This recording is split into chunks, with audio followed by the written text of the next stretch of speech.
Hello, my Instagram audience. Today I want to talk about learning to deal with injuries, setbacks, things that handicap or restrict you. This is something that I've dealt with for a while with my wrist injury. And I realized this is worth talking about because apparently other people have been struggling through this as well. I went back on Instagram and saw Jen Widerstrom. Hopefully I'm saying her last name right. She was this fitness influencer, and she kept posting about her issues because she had messed up her foot somehow, and now she got another injury with her face, and she's struggling through it. And I saw this person who's older than me and more wise and mature, but still struggling and very frustrated with this too. So I realized that all my time and frustrations through this, it wasn't abnormal. Everyone, or a lot of people, go through this. They don't want to slow down when an injury happens. And if you're into fitness, bodybuilding, CrossFit, powerlifting, weightlifting, or any type of cardio, injuries do tend to happen. I mean, I've seen other influencers, other people in real life, especially people at my CrossFit gym who have a lot of injuries, or they're going through one or two injuries. I kept saying industries, and it sucks. So I want to give you some tips and my story behind it, because I think I've learned some stuff, and I think there's certain lessons I learned that can maybe help you through it if you're going through something similar, because I know it happens all the time. I think another influencer, Growing Ananas, I think her name is. They have names that are hard to pronounce. My apologies, but she also went through some type of foot injury for a while, and she had to do a lot. You could see through her video, she had to do a lot of creative movements, because you can't just squat like normal when your whole foot can't move. So I'm going to give a bit about my story and then jump into some amazing tips. So for me, my wrist injury happened, and it lasted for a while. I would say a good year. And you'd be surprised. When you can't move your wrist, you can't bend it, you would be surprised how many movements that eliminates. There's all sorts of stuff that the doctor wasn't comfortable with me doing. Even stuff that kept it straight, but a lot of the things that bent it, it was like, no, you don't want to do that. Curls, no. Rows, not yet. All sorts of stuff I couldn't do. And I think the other thing was, I was really frustrated about that. I wanted to rush back into it. So the doctor told me 2 to 4 weeks at least. And I was scared of losing my gains. I was scared of falling back 2 or 3 years of my progress and not looking muscular and what I wanted to, and just feeling like, all this time is lost, that I rushed back into it.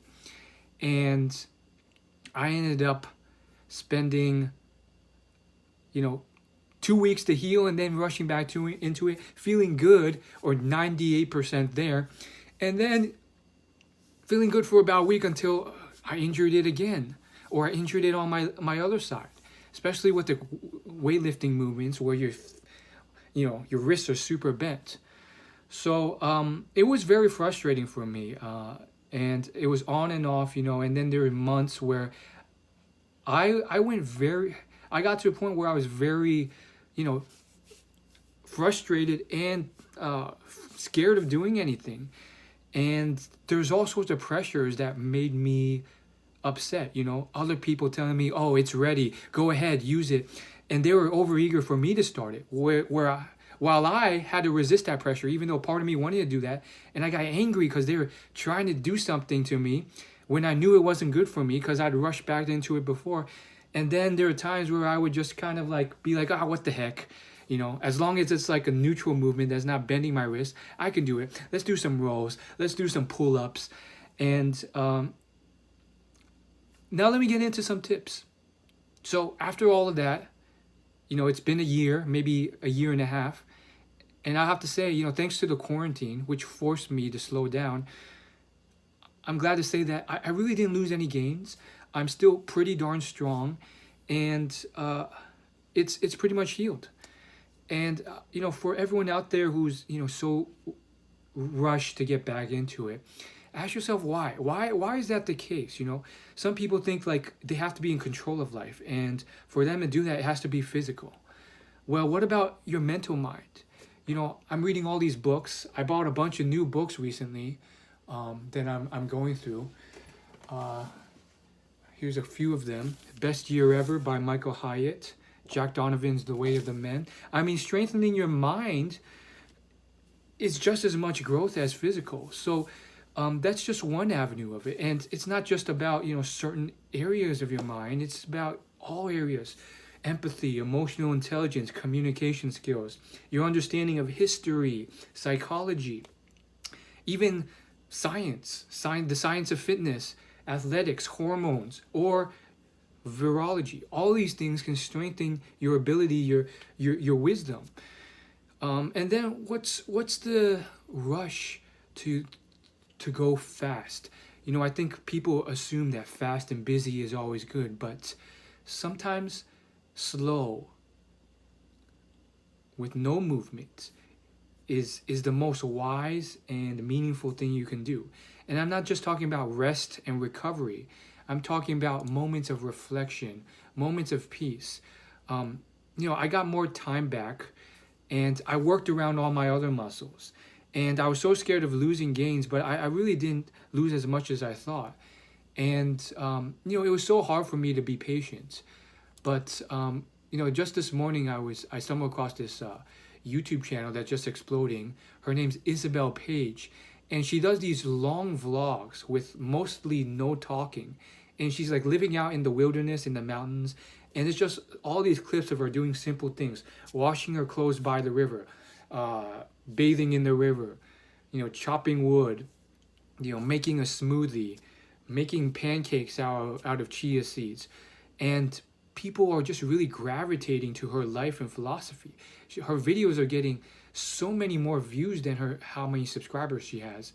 And you can tell by the comments that they really resonate by this easy, quiet life. This life free of money making, commotion, doing the next thing, peace, happiness, simplicity. And it really resonates with a lot of people. So in terms of like just letting yourself relax, I think it's worth doing. And just because you're going slow or you've stopped doesn't mean you've stopped growing or you're not in control of some area of your life.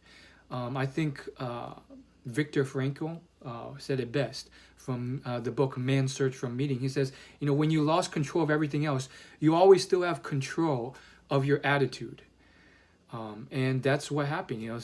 The people who did well and survived the concentration camps during the Holocaust, they chose the one thing that they could still control, which was their attitude towards life. And so, obviously, I myself am not perfect. If I could go back, I would tell myself to be patient, slow down, to appreciate life, to realize that, just because you're not jacked and muscular doesn't mean that women won't like you and that your world's just going to blow up. But I would still be impatient to a degree. So I myself am not perfect for this, but hopefully these tips will help you out, help you succeed, help you calm down and realize that your life's not over just because, temporarily, the next 1, 2, 3 years, in the grand scheme of things, how long is that? You're going to live until 80, 90, maybe 70, who knows, with the heart attack, depending on how well you eat, you might get an early heart attack at 65. But still, most people will live long lives. So a year or two is a blip on the map in the grand scheme of things. Have patience. Have wisdom. Explore. Look at me. I am trying all sorts of new things. This is the third painting I've done this year, and I haven't painted for over 10 years, since elementary school, or maybe middle school. Look at this thing. Well, I had it was very much guided, so don't give me too many compliments on this, but you can explore so many things. Just because one area of your body is locked away does not mean that you are broken, that you are limited. And some people think that they have to go fast, that they have to keep working out because, that's their idea of achieving success, or that's their idea of moving forward, or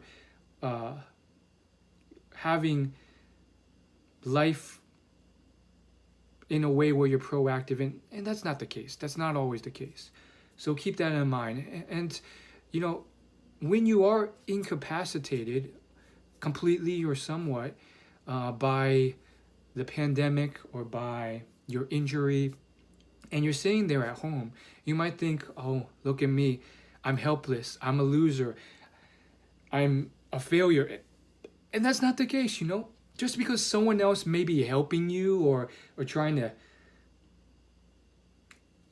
help you along doesn't mean that you're gone. I mean, look at Stephen Hawking. This guy can't even move except for his mouth, and that he has contributed so much to the world. I think there's this idea there that if you're not moving, if you're not contributing, if you ask someone else to help you, then that's an issue. And for me, that's something that's a moderate issue for me, not as bad as other people have it.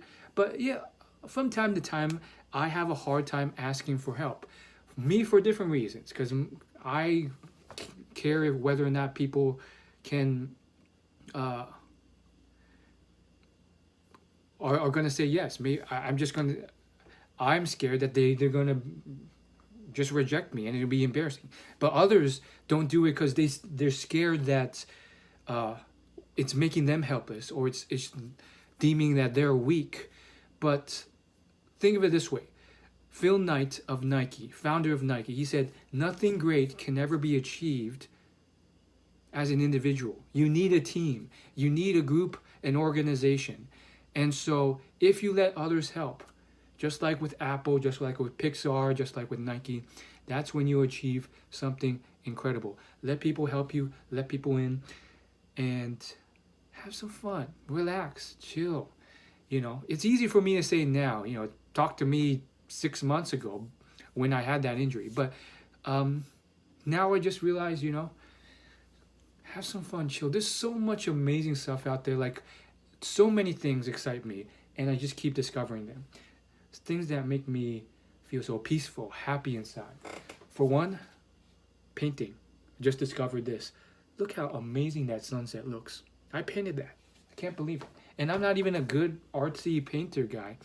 And these videos I discovered. There's all sorts of stuff if you put yourself out there.